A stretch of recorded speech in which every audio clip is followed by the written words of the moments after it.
안녕하십니까, 김원태입니다. 오늘 제가 여러분에게 설명드릴 내용은 저희가 개발한 포토니아라는 새로운 기기에 대해서 설명을 드리고자 합니다. 여러분들은 혹시 인류를 발전시킨 획기적인 발명품들이 뭐가 있는지 아시고 계신지 모르겠습니다. 조사하는 기관마다 조금씩 다르겠습니다만은 인류가 발명한 가장 위대한 발명품은 불이라고 합니다. 물론 불은 그전부터 있었지만 우리가 불을 사용하고 이용하는 그런 걸 말씀드리죠. 두 번째는 바퀴라고 합니다. 바퀴야말로 우리 인간을 굉장히 발전시킨 그런 획기적인 발명품이 되겠습니다. 세 번째로는 인터넷과 스마트폰이라고 합니다. 지금 정보화 시대에 가장 많이 활용되고 있는 기기죠. 이와 같이 모든 발명품들이 우리 인간을 발전시키고 문명을 발전시켰습니다. 그래서 저희도 축산업에 새로운 발명품이 필요하다고 생각됐고 저희가 연구한 결과를 오늘 발표하게 됐습니다. 저희가 오늘 발표드릴 제품은 포토니아라고 몸의 에너지를 높여주는 그런 획기적인 기능입니다. 이것이 양돈업의 생산성을 높여주고 돼지의 활력을 높이고 면역력을 높여주는 획기적인 기계라고 생각이 듭니다. 우리가 그동안 많은 노력을 해서 양돈의 생산성이 굉장히 획기적으로 발전을 했죠. 저도 축산업에 한 40년 정도 종사를 했습니다만은 이런 발전을 같이 옆에서 봐왔고 일부 기여를 한 거에 대해서 자부심도 느낍니다. 생산성을 위한 노력을 보면 종돈 육종 분야에서 많은 종돈들이 수입되면서 우리가 개량을 통해서 다산성, 연산성 모돈이 개발됐고요. 출하 체중도 많이 증가하고 육질이 개선되고 성장률도 향상돼서 출하 연령이 굉장히 단축된 그런 결과를 가져왔습니다. 사료 영양 쪽에서도 보면은 고능력이 돈에 맞는 새로운 사료들이 많이 개발됐고요. 특히 에너지가 높은 사료, 아미노산의 유효 아미노산 개념을 도입해서 돼지의 흡수, 생산 이용을 높이는 그런 사료들이 개발됐고요. 갓난돼지 사료가 개발됨으로써 갓난돼지의 폐사율을 높이고 성장을 많이 개선시키는 그런 일이 일어났고요. 질병 예방을 위해서 올인 올아웃 시스템이 적용됐고 또 최근에는 스마트팜을 위한 여러 가지 기기들이 개발되고 있습니다. 양돈 분야에서도 획기적인 큰 흐름이 몇 건 있었죠. 배합사료의 항생제를 사용함으로써 우리가 생산성을 획기적으로 높이는 그런 일이 있었고요. 갓난돼지의 부족한 위산을 산을 사용함으로써 갓난돼지의 소화율을 높이고 또 대형류를 사용함으로써 모유가 부족한 모돈에서 태어난 자돈도 성장을 잘할 수 있도록 그렇게 됐고요. 고에너지 사료가 사용됐고 거기에 따라서 유효아미노산이 적용됐고요. 펠렛 사료가 도입이 되고 고능적 종축들이 수입되고 국내에서 개량을 통해서 많은 모돈들의 생산성이 좋아졌고요. 특히 이제 갓난돼지 아연이라든지 비육돈의 구리를 사용함으로써 설사를 획기적으로 줄이는 그런 일도 있었습니다. 그리고 올인 올아웃 시스템을 적용함으로써 질병에 효과적으로 대처하는 그런 많은 일들이 이루어짐으로써 국내 양돈업이 큰 발전을 이뤘다고 생각합니다. 근데 이런 발전에도 불구하고 우리가 앞으로 풀어야 될 많은 과제도 있습니다. 그거를 우리가 현명하게 풀므로써 계속적인 양돈의 성장과 국제 경쟁력을 갖추는 데 큰 도움이 될 걸로 생각이 듭니다. 이 시점에서 우리가 필요한 것이 패러다임 시프트죠. 새로운 미래를 개척하기 위해서는 기존으로 했던 것을 잘하는 것이 아니고 새로운 것을 도입하는 것이 필요하다고 생각됩니다. 우리가 지금까지 했던 것에 어떤 패러다임을 바꿈으로써 새로운 시대를 개척하는 것이 필요하다고 생각이 들죠. 우리가 코로나19 시대에서 패러다임 시프트를 통해서 백신을 빠른 시간 내에 개발할 수 있었다고 보죠. 그래서 이 패러다임을 바꾸는 것이 꼭 필요하고 이것이 양돈업에서도 상당히 필요하다고 생각이 듭니다. 지금까지는 우리가 돼지 외적인 요인에 대해서 많은 노력을 해왔죠. 좋은 품종의 돼지를 개발한다든지 사료를 개발하고 관리를 노력하고 이런 것을 많이 해왔습니다만 이제는 가축 외부 양돈 돼지의 바깥이 아니고 내부적인 걸 한번 검토해 볼 시점이 됐다고 생각이 듭니다. 그래서 가축 체내에 우리가 세포도 한번 검토해 볼 필요가 되지 않았나. 이런 패러다임이 이제 필요한 시점이 됐다고 생각이 듭니다. 결국은 돼지의 생산성을 높이는 것은 에너지 높은 사료를 먹이는 방법도 있지만 같은 사료를 먹었을 때 몸 안에서 에너지 대사를 효과적으로만 할 수 있다면 더 많은 생산성을 이룰 수가 있습니다. 그래서 지금까지 돼지 외부에 관심을 기울였던 걸 이제 돼지 내부 쪽으로도 한번 우리가 검토를 해볼 필요가 있다고 생각이 듭니다. 그 세포 안에는 미토콘드리아라고 우리가 흔히 에너지 발전소라고 부르는 것들이 있죠. 이것이 바로 우리 몸의 에너지를 만드는 근본이 되는 겁니다. 그 미토콘드리아는 세포 내에서 ATP 생산을 담당하죠.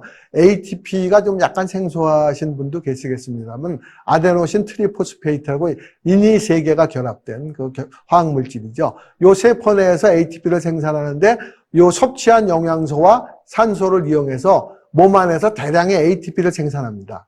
요 ATP가 인체에 필요한 에너지를 만드는 것이고요. 인체에 필요한 에너지의 85% 이상을 미토콘드리아가 생산을 한다고 합니다. 그래서 만약 미토콘드리아에서 문제가 생긴다면 결국 몸 안에 에너지 생산에 차질이 생기고 이것이 우리 인체라든지 동물에 심각한 영향을 줍니다. 그래서 심장병이라든지 당뇨병, 치매 등 각종 질병의 원인이 되고 돼지 같으면 생산성이 떨어지고 면역이 떨어지는 그런 결과를 나타내게 됩니다. 그 ATP는 아까도 말씀드렸지만 아데노신 트리포스페이트라고 인이 세 개가 결합된 화학물질인데요. 세포에서 사용되는 에너지원이 바로 ATP입니다. 우리 생활의 전기와 같은 것이고요. 외부에서는 섭취가 불가능하여서 반드시 세포 내에서만 생산해야 되는 것이고 이거를 생산하는 주체가 바로 미토콘드리아입니다. 그래서 미토콘드리아를 우리가 활성화시키는 것이 굉장히 중요하고요. 우리가 이게 표에서 보시듯이 에너지가 충만할 때는 우리가 생명 유지도 잘하고 건강도 좋아지고 생산성도 좋아지고 면역도 좋고 활력이 좋아지는 그런 선순환이 이루어지는데 반해서 에너지가 잘 생산이 안 되면 결국은 생명 유지나 이런 건 되겠습니다만 생산성이라는 면역, 활력이 떨어지는 이런 문제가 생기죠. 그래서 결국은 미토콘드리아가 활성화돼서 그 ATP를 많이 생산해서 에너지를 높여주는 것이 굉장히 중요한 이슈가 됩니다. 이 표에서 보시듯이 저희가 개발한 이제 포토니아는 맨 왼쪽에 동물용 의료기기 허가를 받은 것이고요. 앞으로 새로운 형태의 포토니아를 계속 개발할 예정입니다. 그 포토니아는 결국 생체가 방출하는 극미약광, 그러니까 미토콘드리아를 활성화시키는데 광자가 나오기 때문에 이 광자와 비슷한 거를 외부에서 쪼여줌으로써 미토콘드리아가 제 기능을 발휘하고 더 많은 기능을 발휘하도록 하는 것이죠. 그래서 요 광자가 나오는 것과 비슷한 파장, 색이, 일관성을 구현하기 위한 기구를 만들어서 요것을 ATP를 더 생산하는 데 도움을 주는 그런 기기로 개발된 겁니다. 그래서 포토니아를 조사하면은 미토콘드리아 기능이 향상돼서 생명 에너지인 ATP 생산효율이 높아지고 항상성 유지가 좋아지면서 결국 번식도 좋아지고 면역도 좋아지고 대사율이 향상돼서 궁극적으로 양돈에 가서 생산성을 높여주는 그런 기능이 되겠습니다. 포토니아를 여러분 양돈장에 적용했을 때 어떤 효과를 기대할 수 있느냐? 모던의 경우 산자수가 늘립니다. 사산이 당연히 감소하고요. 생시 체중이 증가합니다. 더 중요한 건 균일도도 많이 좋아지죠. 그리고 폐사율이 감소하고 면역력이 좋아짐으로써 질병에 대한 저항력이 높아지고요. 활력이 좋아지는 걸 알 수 있습니다. 이유자돈의 경우는 이유두수와 체중이 증가하고요. 출하일령이 단축됩니다. 이유 체중이 증가함으로써 사료율이 개선되고 폐사율이 줄고 당연히 면역력이 좋아지고 활력도 좋아지는 그런 효과를 기대할 수가 있습니다. 실제 많은 농장에서 포토니아에 대한 그런 효과가 현재 많이 나오고 있고요. 요 하나의 예를 보시면 여기 평창에 있는 농장에 임신사에 설치했는데 여기 보시면 분만 시간이 단축되고 분만사 관리 시간이 줄었다. 천안에 있는 농장은 경산돈들이 분만할 때 뛰어다닌다. 제주에 있는 농장을 보면 사상과 미이라가 많이 줄었다. 연천에 있는 농장을 보면 분만 성적이 약 0.4도가량 좋아졌다. 이렇게 분만 임신사에 설치한 포토니아에 사용하시는 농장 분들이 전부 다 만족스러운 결과를 얻고 있습니다. 여기 천안에 이제 M농장, 요 분만 시 채비가 많이 줄었다. 이런 내용도 있고요. 그 다음에 이천의 S농장 분만 시간이 많이 줄고 실산자 수가 많이 증가됐다. 이런 걸 알 수 있고요. 이천의 S농장 자돈의 활력도가 많이 좋아졌다. 이런 여러 가지의 얘기를 들을 수가 있었습니다.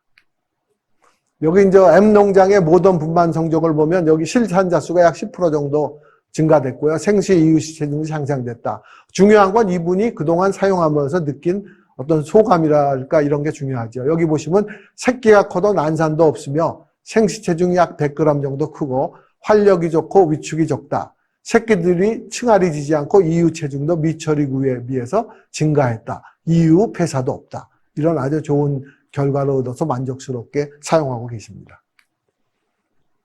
요 또 다른 농장인데 요것은 실제로 생시 체중을 잘 달진 않죠. 우리 농장에서. 근데 이분은 이 포토니아를 사용함으로써 실제 어느 정도 효과를 보는지 생시 체중을 전부 다뤘습니다. 그래서 대조구 23마리, 처리구 36마리의 임신돈에다 요 포토니아를 설치한 다음에 결과를 봤더니 총산이 약 2.2도 정도 개선됐고요.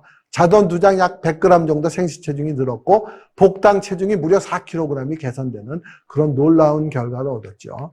요 그래프를 보시면 아시겠지만 대조구는 초록색, 그 다음에 처리구는 오렌지, 그러니까 포토니아를 쪼인 그룹은 오렌지색인데 여기 자돈의 생시 체중을 보면은 오렌지, 그러니까 처리구가 생시 체중이 높을 뿐 아니라 가운데 평균 쪽에 많이 모여 있죠. 균일도가 굉장히 좋아진 걸 알 수 있습니다.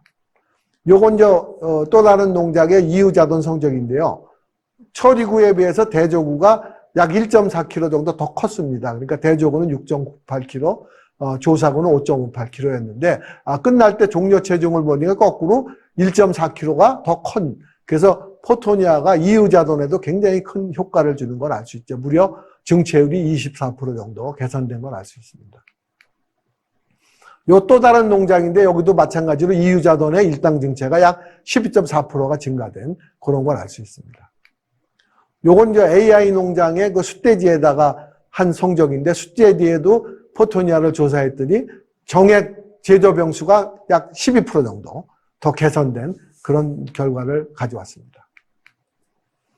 요건 강원대에서 이유자돈의 사양 성적뿐 아니고 혈액이라든지 면역, 체내 대사 변화, 스트레스 지표 이런 것에 미치는 영향에 대해서 조사를 했는데 여기 보시면 개시 체중과 종료 체중에 보면 개시 체중이 7.07, 처리구는 7.05 비슷했는데 나중에 종료 체중을 보니까 포토니아를 조사한 구는 34kg, 포토니아를 조사하지 않은 일반구는 31.7kg로 약 3kg 정도 더 커진 걸 알 수 있고요.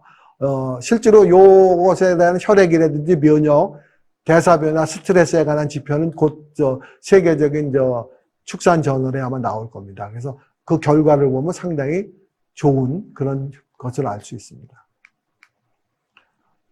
지금까지 설명드린 게 포토니아의 어떤 원리와 실제 저희가 개발한 연구 결과, 그리고 농장에서 활용한 성적들을 이렇게 여러분들이 다 보셨는데, 포토니아야말로 우리 양돈업이 국제 경쟁력을 갖추고 소비자들한테 많은 사랑을 받는 그런 지름길이 아닌가 생각이 듭니다. 여러분 농장에서도 포토니아를 활용해서 더 좋은 생산성과 면역을 높여서 질병을 예방하는 좋은 성적을 얻기를 기대합니다. 감사합니다.